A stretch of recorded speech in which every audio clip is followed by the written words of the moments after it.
आदरणीय मेरे प्रिय दोस्तों और भक्तों, आपके समक्ष आज प्रेरणाप्रद कथा के अंतर्गत धीरता की पराकाष्ठा के बारे में आपको बताना चाहता हूँ।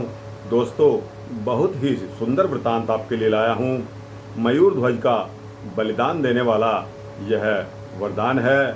दोस्तों, बने रहिए सिर्फ 5 मिनट इस वृतांत में मेरे साथ। आपको पता लग जाएगा कि इस वृतांत में धीरता की पराकाष्ठा क्या होती है। दोस्तों, यह प्रेरणाप्रद कथा गीता प्रेस गोरखपुर द्वारा छापी गई है और जैमिनीय अश्वमेध पर्व के उपलक्ष्य का यह वृतांत है। तो आइए शुरू करते हैं बिना किसी देर के।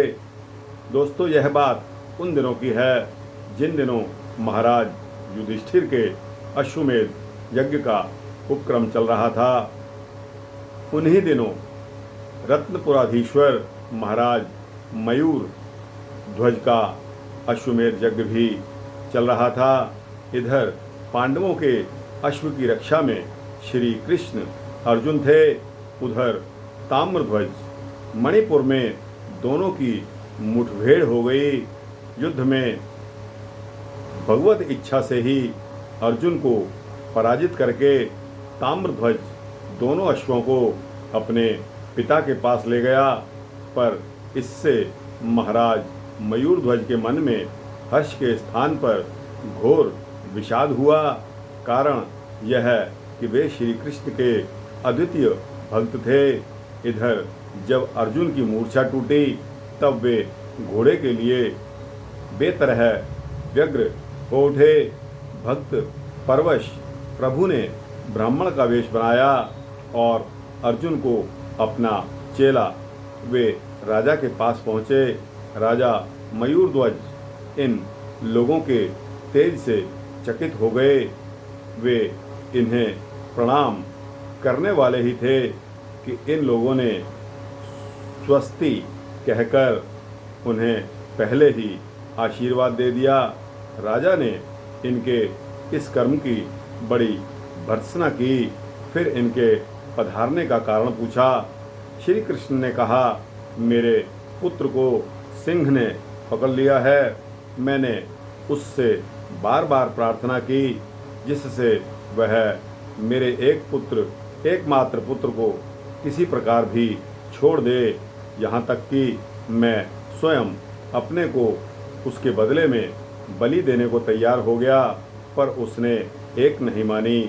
बहुत अनुनय विनय करने पर उसने यह स्वीकार किया कि यदि राजा मयूरध्वज पूर्ण प्रसन्नता के साथ अपने दक्षिणांग को अपनी स्त्री पुत्र के द्वारा चिरवा कर दे सकें तो मैं तुम्हारे पुत्र को छोड़ सकता हूँ। दोस्तों, राजा ने ब्राह्मण रूप श्री कृष्ण का प्रस्ताव मान लिया। उनकी रानी ने अर्धांगिनी होने के नाते अपना शरीर देना चाहा, पर ब्राह्मण ने दक्षिणांग की आवश्यकता बतलाई। पुत्र ने अपने को पिता की प्रतिमूर्ति बतलाकर अपना अंग देना चाहा, पर ब्राह्मण ने वह भी अस्वीकार कर दिया। अंत में 2 खंभों के बीच गोविंद, माधव, मुकुंद आदि का नाम लेते महाराज बैठ गए।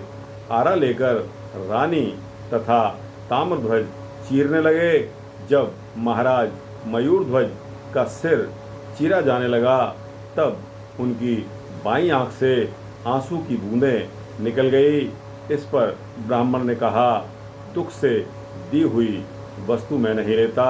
मयूरध्वज ने कहा, आंसू निकलने का यह भाव नहीं है कि शरीर काटने से मुझे दुख हो रहा है। बाएं अंग को इस बात का कलेश है। हम एक ही साथ जन्मे और बड़े हुए, पर हमारा दुर्भाग्य यह है कि जो हम दक्षिणांग के साथ ब्राह्मण के काम न आ सके। इसी से बाईं आंख में आंसू आ गए। अब प्रभु ने अपने आप को प्रकट कर दिया। शंख चक्र गदा धारण किए हुए, पीतांबर पहने हुए, सघन नीलवर्ष दिव्य ज्योत्सनामय श्री श्याम सुंदर जो ही अपने अमृतमय कर कमल के से राजा के शरीर को स्पर्श किया, वह पहले की अपेक्षा भी अधिक सुंदर, युवा तथा पुष्ट पुष्ट हो गया। वे सब प्रभु के चरणों पर गिरकर स्तुति करने लगे। प्रभु ने उन्हें वर मांगने को कहा। राजा ने प्रभु के चरणों में निश्चल प्रेम की तथा भविष्य में ऐसी कठोर परीक्षा की किसी की भी ना ली जाए, यह प्रार्थना की। अंत में 3 दिनों तक उनका आतिथ्य ग्रहण करके और घोड़ा लेकर श्री कृष्ण तथा अर्जुन वहाँ से आगे बढ़े। तो दोस्तों, यह मत सोचिए कि अर्जुन जो एकमात्र ऐसा धुरंधर था कि जो धनुष बाण से किसी को भी परास्त कर सकता था। दोस्तों, अर्जुन की हार यहाँ भी हुई थी, लेकिन वो श्री कृष्ण का प्रेम और वो श्री कृष्ण की कृपा जिस पर हो जाए वह क्या हारता है? नहीं ना। तो दोस्तों, यह धीरता की पराकाष्ठा का उदाहरण है। और दोस्तों, मयूर ध्वज के बलिदान देने की बात श्री कृष्ण ने जब उसकी परीक्षा ली, दोस्तों यह वृत्तांत कैसा लगा? अच्छा लगा हो तो इसको अपने दोस्तों, मित्रों, जिज्ञासुओं, भक्तों को अवश्य भेजें। इस चैनल को सब्सक्राइब करेंगे तो इसी तरह के भक्ति वृत्तांत आपको मिलते रहेंगे।